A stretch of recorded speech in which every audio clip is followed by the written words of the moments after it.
So I've been making hotshot videos for a while, and I released my, shutting down my motor carrier authority video. I figured there would be some criticisms and some responses, and it ranges from, wildly inaccurate and totally false to some actually really accurate or really good critiques. And that's what I want to do. I'm going to be responding to Brian from DD214 Transport. First, I want to say Brian's a good dude, and his response video was very respectful, and that's what I plan to do here today. But I just want to clarify on some of the things that he brought up. The number one thing that I felt as though his focus was not on the bottom line. He focused on the gross revenue. Well, trucking is very simple. The higher the gross, the higher the profit normally, barring any circumstances, any unforeseen circumstances. But at the end of the day, my profit is a percentage of my gross, right? So it's those things are linked, right? And you could do one of two things. You can make more money or spend less money, right? That's the two simple things you can do in business. Make more, spend less, right? So if my profit is 10% of gross, no matter what I do, then my job is to only focus on gross. And that's what I did. So I understand that criticism. I hear you loud and clear, but in trucking, because the margins are basically pretty simple, that's why really I can only do so much on saving money, whereas I can focus on instead bringing in more money. The next thing would be the leasing of equipment. Guys, keep in mind, I got a history in hotshot, right? First, I had my own truck. I bought my own truck, my silver Dodge, brand new, with 300 miles on it, and I broke it into 3,000, and then from 3,000 miles, I hit the road and I drove that truck until 498,000 miles. And throughout that time, I've had numerous breakdowns. I had numerous parts go bad. I had to replace the engine once. And so I have experience on what it's like to own a high mileage truck, and they break down a lot. And so my thing is hold on, if I can fix, imagine you can fix the cost of your truck, and it's a flat line. So it doesn't matter what your revenue does, your truck cost is fixed, right? That makes it really easy to operate a business, knowing that for every dollar you bring in, you only have to set aside this much for the truck, right? And that's really great. It's a really good business model, in my opinion. And actually, the numbers, I've crunched the numbers over and over. The enterprise truck rental was 11% about of my gross, 11%.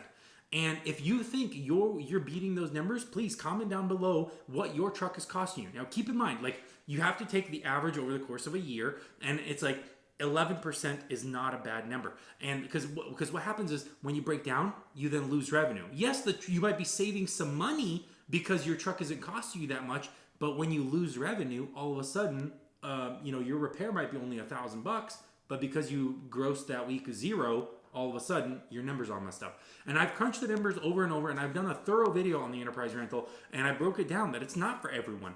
But in my situation, without a shop, without a mechanic, it absolutely made sense to do the enterprise rental. The drivers absolutely loved it because they're always in a new trucks. I had a driver that was with me almost 2 years, and he went through 3 or 4 trucks, so it's nice always having a fresh unit for your driver. They appreciate that. It's nice always having the latest tech. It's nice having the best fuel economy, because generally the newer vehicles are more fuel efficient. So it's nice always getting the most newest fuel efficient, high tech, the best technology available to your drivers. That's fantastic.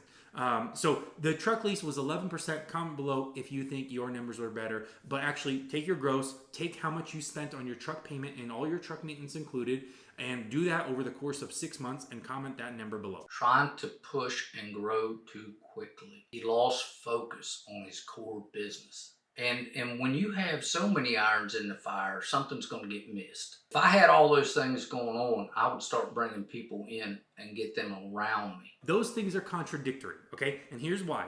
You can't afford to put people in your maintenance, or you can't afford to put people to do certain tasks like build websites or do maintenance if you don't have enough revenue. So when we got to 7 trucks, I realized very quickly that I need to get off the road. And so at 7 trucks, I got off the road because there was enough profit now coming in that I could pay my salary. As soon as we took on more trucks, I think around 10 or 11 trucks, we took on a maintenance guy. So now I didn't have to do maintenance. We had a small team and our cost was very low. Our operating overhead was very low, but you can only afford to have those things in place if you have enough trucks bringing you in revenue. You cannot have a maintenance guy or an accountant or a main dispatcher if you only have 3 trucks. There's not enough profit off of 3 trucks. No matter how you crunch the numbers, there's not enough profit off 3 trucks to have a maintenance guy, the company owner not drive, and to have an accountant full-time, and to have a CPA, and to have a dispatcher. Like, there's no way. Controlling your expenses and money management. Brian has a point here. Like, I'm not the best at managing money, right? I mean, it's a skill that you develop and you learn, and it's one of those things that I could have done better. Yes, I probably bought the property too soon. I hired a bad general contractor that ended up really bad. I'll have an update on the property soon. I did like to overspend on equipment. I had the best tarps, the best straps, the best chains and binders and whatnot. And I did overspend on torsion axle trailers, but the reason I did that was because torsion axles are more reliable and there's less breakdowns, so drivers can make more because the equipment is more reliable. My per truck gross might be a little bit higher than other company trucks because my equipment was more expensive. We don't know. We'd have to like comment below, like comment your numbers, right? But he brought out an example. Also, Brian talked about no reserves. Alex had no reserves, or had very little reserves to cover operating expenses. And look at Apple. Yes, that is correct. Apple has billions of dollars in reserves now.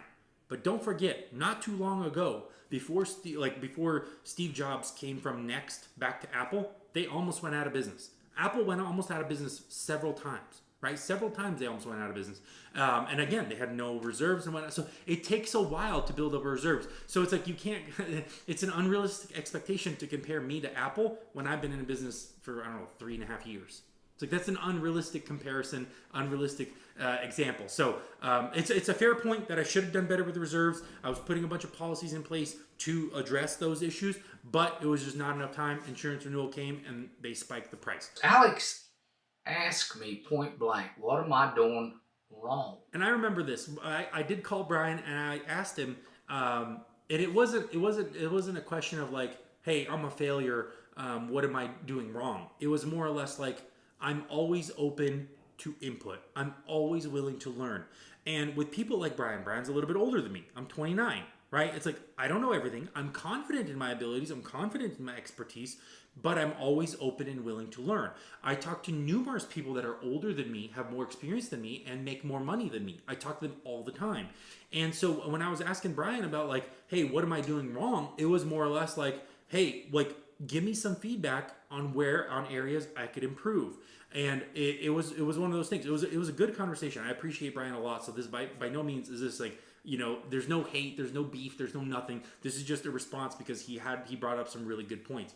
But the point remains the same, that I do genuinely like to learn. And I remember another person told me, who's a little bit older and makes way more money than me. He told me, Alex, there are businesses that have loss leaders. Right? Loss leaders, right? Like Costco, for example. Costco doesn't make any money on their chickens, right? They notoriously lose money on those $5 chickens that they have, those rotisserie chickens.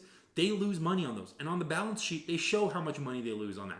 But you can't have a business that only has one product that's a loss leader. It's not like Costco only sells chickens. No, Costco sells a bunch of other stuff that they make money on, especially their membership. They make a lot of money on their membership, right? Same thing here. Hot Shot, at the stage, right when we quit, or when I didn't reactivate or renew the insurance, at that point, Hot Shot was a loss leader, but that was the only thing that I was doing.